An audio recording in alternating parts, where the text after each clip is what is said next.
Prière au cœur du cœur. Silence devant les mots.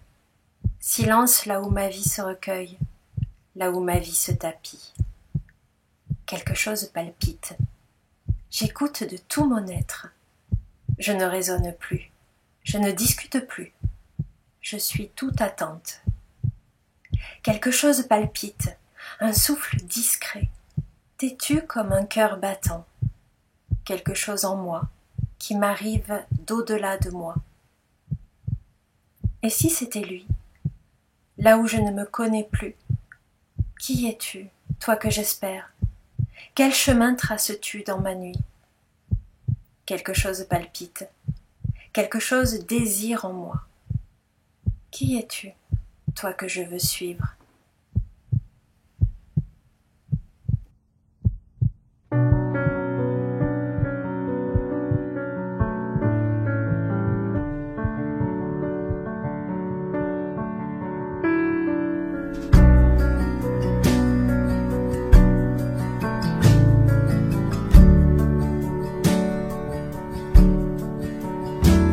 Jésus est au milieu de nous, son regard s'abaisse sur nous, sa douce voix l'entendez-vous? Je veux vous bénir tous, je veux vous bénir tous, sa douce voix l'entendez-vous? Je veux vous bénir tous.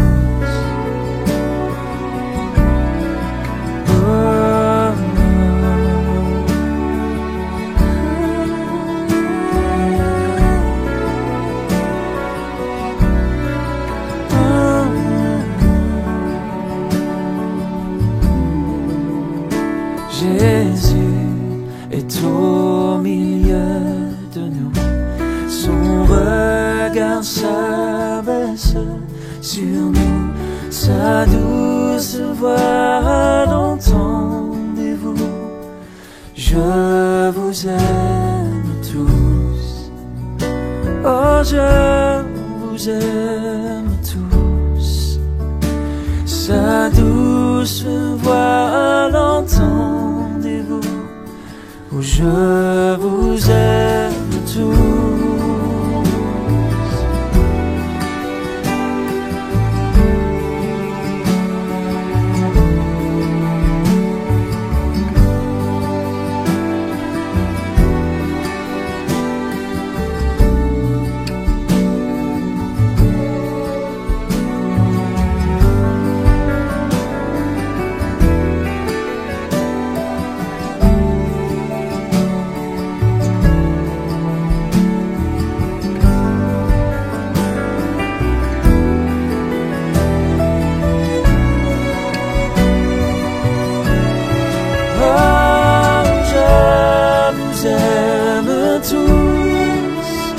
Sa douce voix l'entendez-vous?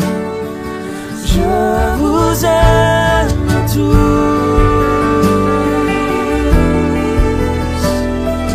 Oh, oh, je vous aime tous.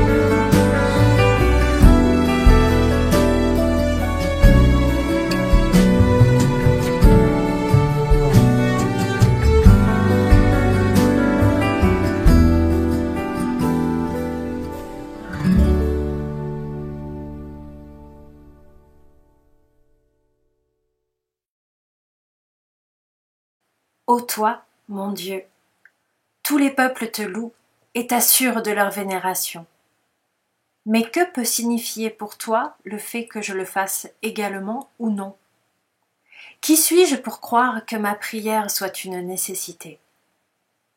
Lorsque je dis Dieu, je sais que je parle de l'unique, de l'éternel, du tout-puissant, de l'omniscient et de l'inconcevable dont je ne peux ni ne dois me faire une image, auquel je n'ai ni le droit ni la possibilité de poser aucune exigence, qui peut exaucer ma prière la plus fervente ou l'ignorer. Et pourtant je prie, comme tout ce qui vit prie, Et pourtant je supplie que me soit donné le pardon, les merveilles et la plénitude. Et pourtant je prie, car je ne veux pas être privé du bonheur que donne le sentiment de l'unité, de l'union avec toi. Ô toi, mon Dieu, ta grâce nous a laissé la prière comme un lien vers toi, un lien qui rend bienheureux, comme un bonheur qui nous donne davantage qu'aucune plénitude.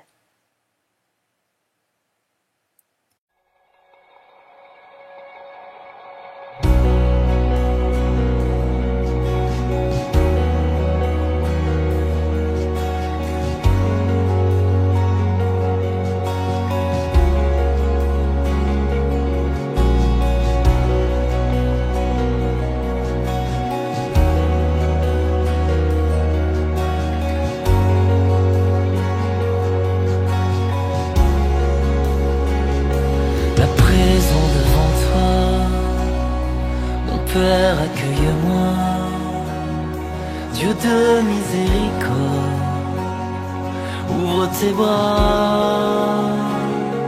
Et lorsque je suis loin, tu accours et m'étreins. En toi je n'ai plus peur, et je reviens. J'entends le chant du Père, j'entends le chant du Père, le son de ton cœur m'émerveille. Quand ton cœur parle, tout s'éveille. Quand ta gloire fait trembler la terre, mon cœur entend le chant du Père. Dans la foi, mon Dieu, je t'espère. Fais briller ta douce lumière. Quand dans la nuit mon cœur s'écrie, sois glorifié, Dieu de ma vie.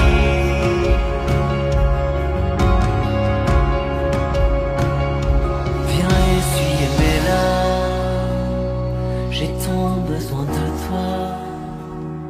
Mon Dieu, voici mes peurs, voici mes croix.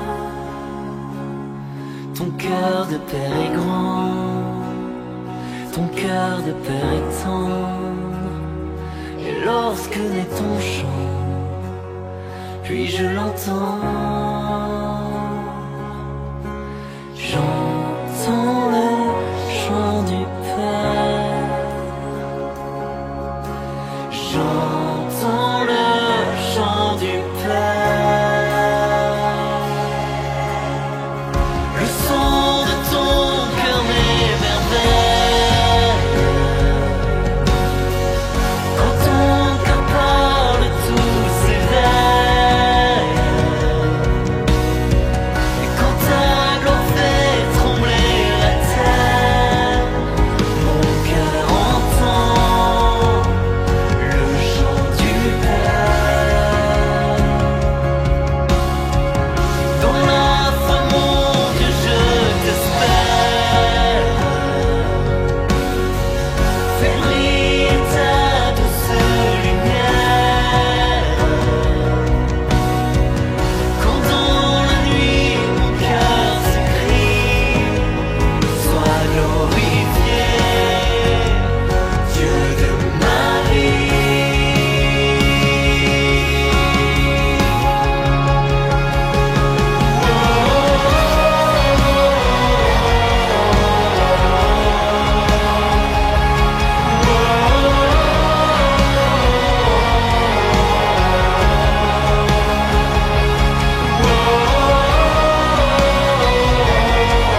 Lorsque vous priez, ne soyez pas comme les hypocrites qui aiment à prier debout dans les synagogues et au coin des rues pour être vus des hommes.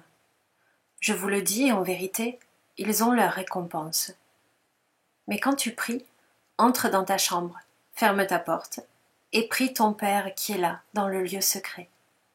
Et ton Père, qui voit dans le lieu secret, te le rendra.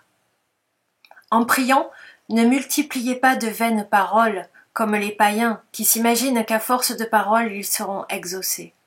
Ne leur ressemblez pas, car votre Père sait de quoi vous avez besoin avant que vous le lui demandiez. Voici donc comment vous devez prier. Notre Père qui es aux cieux.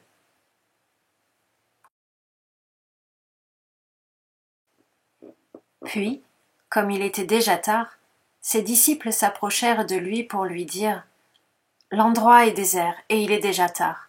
Renvoie-les, qu'ils aillent dans les hameaux et les villages des environs s'acheter de quoi manger. » Mais il leur répondit « Donnez-leur vous-même à manger. » Ils lui dirent « Nous faut-il aller acheter pour 200 pièces d'argent de pain et leur donner à manger ?»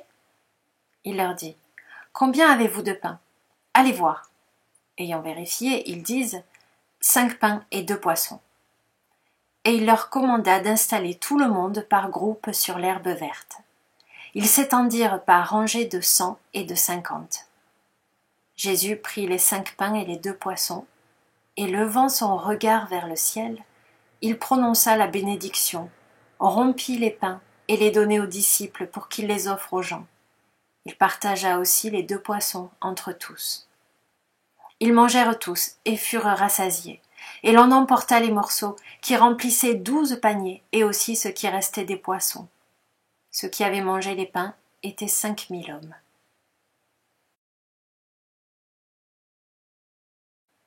Jésus quitta ensuite le territoire de Tyr, passa par Sidon et revint vers le lac de Galilée à travers le territoire des 10 villes. On lui amena un homme qui était sourd et avait de la peine à parler, et on le supplia de poser la main sur lui. Alors Jésus l'amena seul avec lui, loin de la foule. Il mit ses doigts dans les oreilles de l'homme et lui toucha la langue avec sa propre salive. Puis il leva les yeux vers le ciel, soupira, et dit à l'homme « Ephata », ce qui signifie « Ouvre-toi ».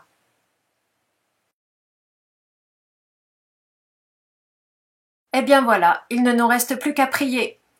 C'est la réplique qui m'est venue spontanément quand, dès le début du confinement, tout le monde s'est mis à organiser des réunions de prière sur Zoom, sur Facebook et compagnie, incitant chacun à s'unir dans la prière à telle heure, et j'ai eu des demandes pour que soit organisé un temps de prière à la dite heure. Il ne nous reste plus qu'à prier, donc. Eh bien, c'est la réplique classique aussi du film quand le héros a déjà tout essayé et qu'il ne voit pas d'issue à sa situation. La prière comme la dernière chance avant la mort quasi assurée ou avant le miracle fortuit. J'imagine qu'inconsciemment, même si ce n'est pas formulé tel quel, que lorsque dans la vie les éléments se déchaînent, quand le sol se dérobe sous les pieds et que tout s'effondre alentour, ou quand les tornades, les ouragans et la pluie emportent tout sur leur passage, oui, j'imagine que la prière est le recours, le premier ou le dernier du reste, que l'on s'accorde, et ce, que l'on soit croyant ou non. Quelle est la place de la prière dans notre vie, dans la vie des humains d'aujourd'hui ? Quand on fait une rapide recherche sur Google sur la prière, on tombe vite sur les questions annexes, celles qui sont posées le plus fréquemment par les internautes du style « Comment prier Dieu pour être exaucé ?» ou encore « Comment prier Dieu pour tomber enceinte ?» Il y a même des tutoriels sur YouTube et on peut aussi télécharger les clés pour être exaucé. Non mais c'est sérieux, c'est même pas une blague. L'être humain est de fait profondément spirituel. Souvent les gens disent ne pas pratiquer mais que quand même ils prient. Comme si prier n'avait rien à voir avec une quelconque pratique religieuse. Comme si prier n'avait rien à voir avec aucun type communautaire. Mais comme si prier était le petit plus qui maintenait le lien, tout de même, avec le religieux. Entre dans ta chambre, ferme ta porte et prie ton Père qui est là dans le lieu secret, dit Jésus. Prière secrète entre soi et un autre. Prière secrète, intime, où l'on peut tout dire.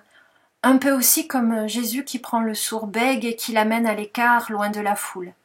Prière secrète, intime, où il n'est pas question de laisser les indiscrets, les curieux, s'emparer de ce qui pourrait peut-être s'apparenter à une formule magique. Et puis, il y a tous ces autres qui disent ne pas savoir prier, qu'ils n'ont pas appris ou que leur catéchisme est trop loin. Ah, alors je leur demande s'ils connaissent le Notre Père, parce que c'est rassurant le Notre Père. C'est un peu la bouée de sauvetage de la prière, le Notre Père.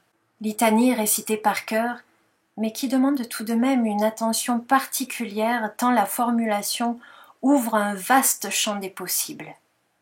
Le Notre Père peut donner le vertige quand on y pense. Et déjà en soi, la toute première phrase donne le tournis. Notre Père qui es aux cieux. Déjà, t'es tout seul et tu dois dire notre. C'est pas mon père ni père tout court, c'est notre Père. Soit. Ça veut dire que tu t'adresses à un autre dans l'intimité, mais que quand même t'es pas tout seul. Ça veut dire aussi que ce Dieu, ce Père auquel tu t'adresses, n'est pas que ton Père à toi, c'est aussi le Père de plein d'autres, mais que tu ne peux pas savoir qui sont tous ces autres. Ça veut dire que tu as plein de frères, que tu as plein de sœurs, que tu ne connais pas. Et déjà là, en disant « Notre Père », c'est comme sauter d'un avion sans parachute, ou sortir sans masque ni gel hydroalcoolique. Ça fait peur. Et puis, tu dis « Notre Père qui es aux cieux ». Là, ça se gâte, qui est aux cieux. Parce qu'au fond, t'aimerais bien quand même parler avec quelqu'un qui soit un peu moins loin. Certes, il y a les progrès de la communication, mais quand même, le ciel, c'est grand. Prise dans sa littéralité, ce bout de phrase insinue donc l'idée du vieux barbu sur son nuage qui tire les ficelles du destin des uns et des autres. C'est en gros l'image que les gens, non-croyants souvent, ont de Dieu, une image un peu burlesque, en somme. Notre Père qui es aux cieux, tellement loin ou tellement différent, tellement autre que moi, pauvre petite humaine, que je ne peux pas mettre la main sur lui, l'emprisonner, faire de ce Dieu ma chose, mon doudou. Dire Notre Père qui es aux cieux, c'est déjà ouvrir la porte de l'univers. C'est déjà, quand on y pense, avoir déjà tout dit. Dire Notre Père qui es aux cieux, c'est aussi s'obliger à regarder ailleurs qu'à son propre nombril. C'est non seulement ne pas être tout seul, mais c'est en plus tourner son regard vers le ciel. Lorsque Jésus prie, d'ailleurs, il est écrit qu'il lève les yeux vers le ciel. C'est le cas pour les textes que nous avons entendus tout à l'heure, dans la guérison du sourd-bègue et dans le récit de la multiplication des pains. Cet état de fait m'a interpellée et je me suis dit tiens, pourquoi il fait ça? Est-ce que c'est comme ça à chaque fois que Jésus va demander quelque chose? Alors, je suis allée voir le grec, le mot d'origine. Et là, surprise. Surprise parce que l'expression « lever les yeux » est en fait un verbe qui signifie aussi « recouvrer la vue ». Ainsi, on va avoir la même expression pour Jésus qui prie pour ce sourd-bègue, qui prie pour remercier Dieu pour les 5 pains et les 2 poissons, pour Jésus qui guérit les aveugles, pour Saul qui recouvre la vue après l'avoir perdu sur le chemin de Damas. Mais c'est aussi le verbe qui est utilisé lorsque Jésus voit Zachée perché dans son arbre, lorsqu'il voit la pauvre veuve mettre tout ce qui lui reste pour vivre dans le tronc pour l'offrande. Et c'est encore le verbe qui est utilisé pour parler des femmes qui arrivent au tombeau et qui voient la pierre rouler. Levez les yeux, recouvrez la vue. Avec l'évocation de tous ces textes où le verbe est utilisé, l'idée première qui me vient, c'est de dire qu'il s'agit de voir au-delà des apparences, de voir au-delà de ce qu'il y a à voir. Lever les yeux, c'est faire ressusciter son regard. Voir au-delà de ce qu'il y a à voir. Autrement dit, être conscient et être sûr, être serein et confiant que notre Dieu, notre Père, sait déjà. Être conscient et être sûr, être confiant que notre prière, quelle qu'elle soit, est entendue. Être conscient et être sûr, être confiant, à l'instar du psalmiste dans le psaume 121 qui dit et qui me dit « Je lève mes yeux vers les montagnes. D'où me viendra le secours? Le secours me vient de l'Éternel, qui a fait les cieux et la terre. Il ne permettra point que ton pied chancelle. Celui qui te garde ne sommeillera pas. Voici, il ne sommeille ni ne dort, celui qui garde Israël. L'Éternel est celui qui te garde. L'Éternel est ton ombre à ta main droite. Pendant le jour, le soleil ne te frappera pas, ni la lune pendant la nuit. L'Éternel te gardera de tout mal, il gardera ton âme. L'Éternel gardera ton départ et ton arrivée, dès maintenant et à jamais. Et quand bien même nous n'arriverions pas à formuler une prière avec de jolis mots, de belles phrases, quelle importance!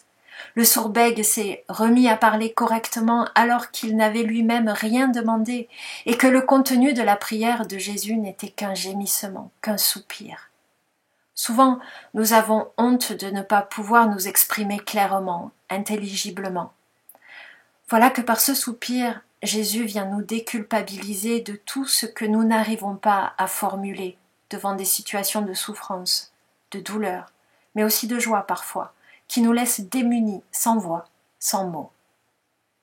Le contenu de la prière peut être dépourvu de mots, comme dans le récit de la multiplication des pains. À aucun moment Jésus ne demande à ce que les pains et les poissons se multiplient. La prière n'est en aucun cas formule magique. Non, Jésus lève les yeux vers le ciel, prononce la bénédiction, il dit juste merci pour la nourriture, rompt le pain, le donne à ses disciples pour qu'à leur tour ils le distribuent à la foule. 5000 hommes. Oui, on ne compte jamais les femmes et les enfants. 5000 hommes sont nourris ce jour-là. Et Jésus n'a pas explicitement demandé à ce que 5 pains et 2 poissons deviennent nourriture rassasiante pour tous ces gens. Jésus a juste levé les yeux vers le ciel. Il a vu au-delà de ce qu'il y avait à voir, en pleine confiance. La prière est un état d'être. Il s'agit que tout notre être soit résolument tourné vers cet au-delà de ce qu'il y a à voir, à comprendre, à entendre, résolument tourné vers le ciel. En vérité, je vous le déclare, si quelqu'un dit à cette montagne « ôte-toi de là et jette-toi dans la mer », et s'il ne doute pas en son cœur, mais croit que ce qu'il dit arrivera, cela lui sera accordé. Et c'est pourquoi je vous déclare, tout ce que vous demanderez en priant, croyez que vous l'avez reçu, et cela vous sera accordé.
Quand nous sommes à bout de souffle et que le feu de notre vitalité s'éteint, pose sur nous, ô Père, ton regard de tendresse. Quand nous nous sentons pauvres et vides, sans rien à partager, réveille en nous la source du don. Quand nous désespérons de l'amour et que nos relations sont habitées d'amertume, ouvre en nous une brèche où la vie s'inventera. Quand nous sommes pleins de nous-mêmes et qu'en nous s'agite le serpent de notre moi, viens nous souffler un bonheur qui vient d'ailleurs. Quand nous sommes repus de bien et que vient la peur de perdre, donne-nous la fin de ta parole qui met tout à l'envers. Quand nous perdons la mémoire et que s'affole le sens de l'histoire, éveille-nous à ta fidélité sans faille. Amen.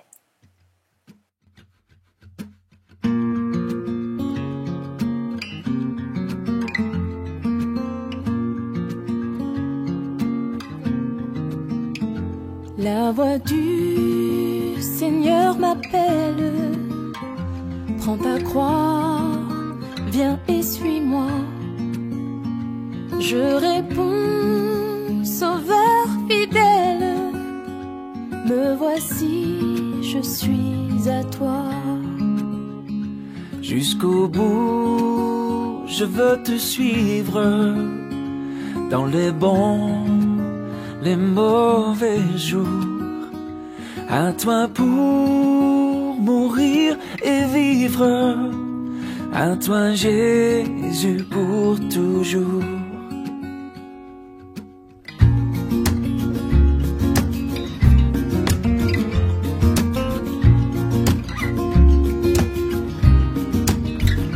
Jésus donne grâce et gloire pour le suivre pas à pas. Avec lui, joie et victoire, paix et bonheur ici-bas. Oh, Oh, jusqu'au bout, je veux te suivre dans les bons, les mauvais jours. À toi pour mourir et vivre, à toi Jésus pour toujours.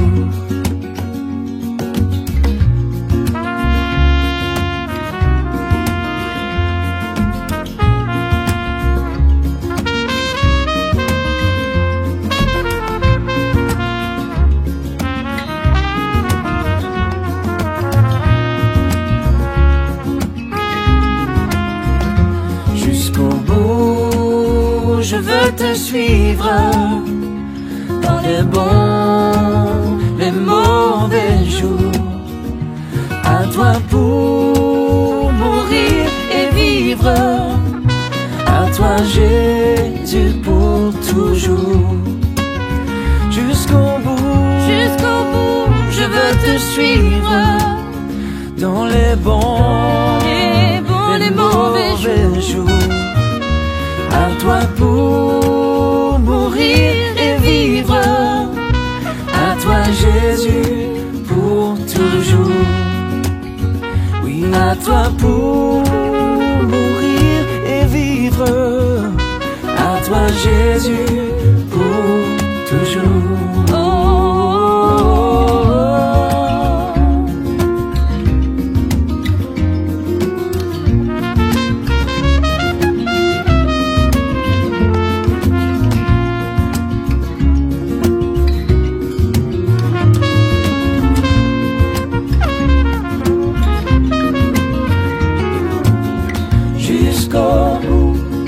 Je veux te suivre, coûte que coûte. Je veux te suivre jusqu'au bout. Je veux te suivre, coûte que coûte. Je veux te suivre.